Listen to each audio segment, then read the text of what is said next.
Hi friends. కొంతమంది నీచమైన కుక్కలు ఉంటాయి కొన్ని. ఎందుకంటే అది పతి కుటుంబాలలో ఉంటారు. ఆడవాళ్ళు ఉంటారు, మగవాళ్ళు ఉంటారు. దోసుకొని దాచుకునే వాళ్ళు కొంతమంది అయితే, వాడుకొని వదిలేసే వాళ్ళు ఇంకొంతమంది. కుటుంబంలో ఐక్యత ఆనందం లేకుండా, మనిషికి నెమ్మది లేకుండా, ఎదుట వాళ్ళ కుటుంబాలు తాడుకొని వాళ్ళు శనికావేశాలతో విడిపోతే, కొట్టుకుంటే, నష్టపోతే చూసి ఆనందపడే నీచులు ఉంటారు ఫ్రెండ్స్. అలాంటి వాళ్ళతో ఎప్పుడైనా సరే అండి చాలా జాగ్రత్తగా ఉండాలి.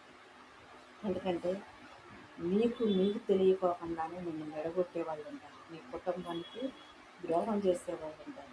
శత్రువులు ఎక్కడి నుంచో రారండి, మీ చుట్టూనే ఉంటారు. మీ బంధాలను ఎడదీసేవాళ్ళు కావచ్చు, మీ బాధ్యతలు పెంచేవాళ్ళు కావచ్చు, మీ అవసరాలు తీరుస్తున్నామని చెప్పేసి మిమ్మల్ని అప్పుల్లో నెట్టేవాళ్ళు కావచ్చు. ప్రతి మనిషితో కూడా చాలా జాగ్రత్తగా ఉండాలి.